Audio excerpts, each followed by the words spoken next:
Hi guys, sorry this has had to be a last minute change. Hopefully this won't take long to upload. I'm just going to go through the first couple of columns. I will do the entire first row just to show that it works, but I'll do the first two columns for all of them to give you an example of each. And then, as I said on the video chat, you're going to have a go at the bottom section, minimum of 10 questions if you can, okay? These ones if you're struggling a little bit, these ones if you're a little bit more confident, and then these ones if you're really confident. Okay, if you're not sure or you just want to practice each, try 5 from each and see how you get on. If you manage to finish, you're going to move on to Sparks. So if we do our examples. So on the first one, I made the first one just a normal solving equations question. So to get rid of and add 5, we're going to subtract 5. That gives me 2x on this side. 13 subtract 5 is 8. And then we know to get rid of that 2, we divide by 2. So I get x equals 4.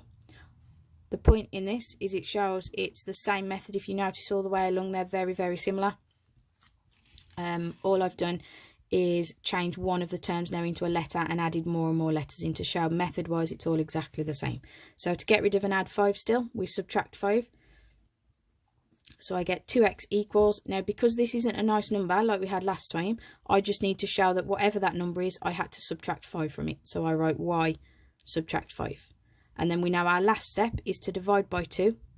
So I get x equals, and again, whatever this number works out to be, I know that I have to divide it by 2. So y minus 5 divided by 2. On the next one, I've just replaced an extra letter. So this time, instead of having an add 5, I've got an add a. So to get rid of add a, we subtract a.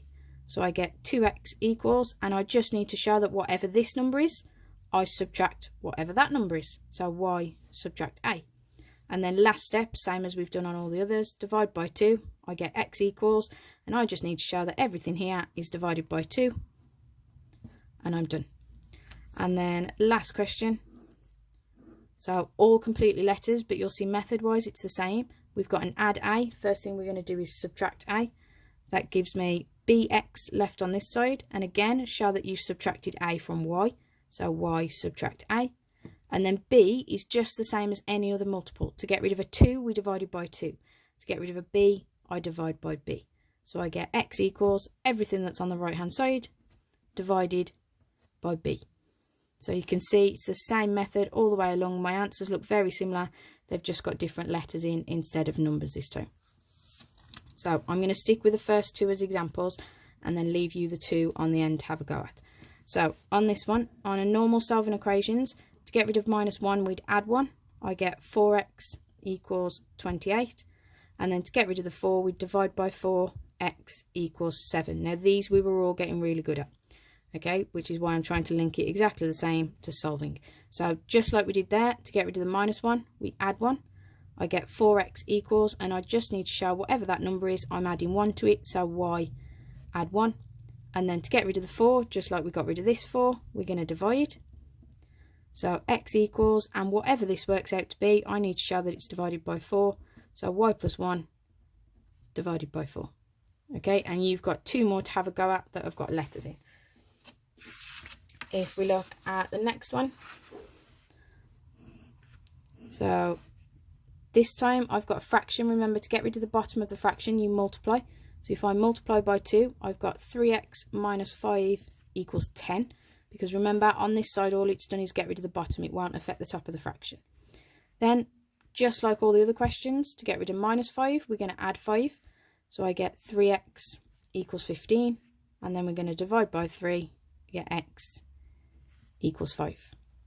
But obviously, when it comes to rearranging, it can be a little bit messier. So first thing, just like we did there, we get rid of the 2 on the bottom by multiplying by 2. So I get 3x minus 5 equals, and when I do y times 2, I just get 2y. Then to get rid of the minus 5, we add 5. So I get 3x equals 2y add 5. And then to get rid of the 3, we divide by 3. So notice the steps of being exactly the same all the way along. So x equals, and we just need to show everything here is divided by 3. 2y plus 5 divided by 3. Next one will be very, very similar. but this time I've put a second letter in. At the end there, a little bit of a clue. To get rid of A, divide by B, you times by B.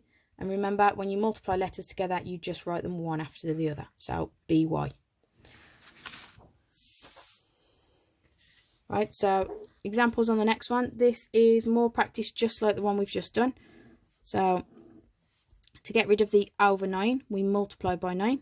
So I get 4x plus 3 equals 27. We're then going to get rid of the plus 3 by subtracting it. So I get 4x equals 24. And then to get rid of the 4, we're going to divide. So x equals 6. Now, I've put a letter on the bottom this time, but it works exactly the same. To get rid of the 9 on the bottom, we multiplied by it. So to get rid of the y on the bottom, we multiply by it. And notice my multiplication signs are straight lines. My letter x's are curly, just so that you know the difference between multiplying and non-multiplying. So I'm left with 4x plus 3 equals, and 3 times y, we just write 3y. After that, we need to get rid of and add 3, so we're going to subtract, just like we did there. So 4x equals, and you just need to show that this number you subtracted 3 from. So 3y, subtract 3. And then to get rid of the 4, we divide, again, just like we did there. So x equals, everything on the right-hand side, divided by 4. Okay, and you've got 2 more to have a go at. Again, be very careful with all your letters. Now, this was something new for today, which is squared terms and square root terms. Now, when you've got squared terms, the last thing you get rid of is the squared. So the reverse ones, the first thing you get rid of is the square root. So on this one, first thing I'm going to do is add 5. I get 4x squared equals 36. We're then going to divide by 4 to get rid of that first. So x squared equals 9. And then the opposite of squaring a number is square root, which is this symbol here.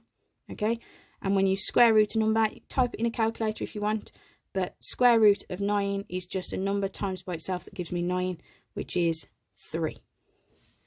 So what does that mean in terms of algebra?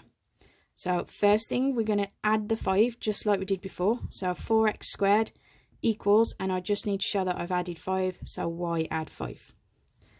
Then we get rid of the 4, again just like we did there. So x squared equals, and you just show everything here, y plus 5 is divided by 4.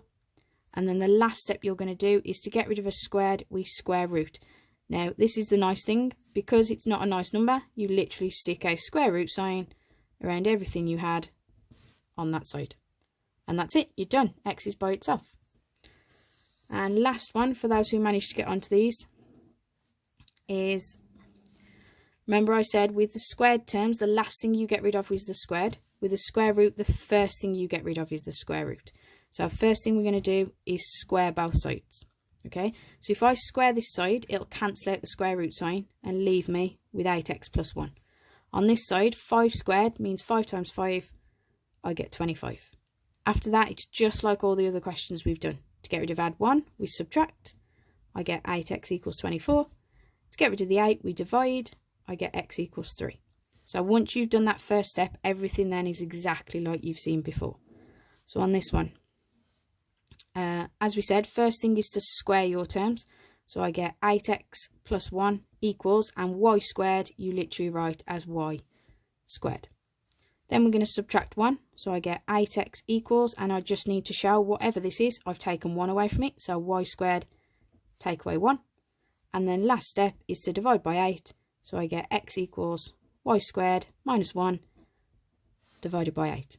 Okay, and then you've got 2 more to have a go at. Okay, again, any problems, let me know, but you're going to start on whichever section you feel you need to go through. Okay, if you're perfectly happy with these 2, feel free to just start on section 3. You can do a few from each section, just make sure that you've labelled them. Just put section 1, section 2, section 3, and then answer your questions is the easiest way, so I know which ones you've tried. Okay, and once you've done that, you can move on to Sparks, which the code is on Show My Homework.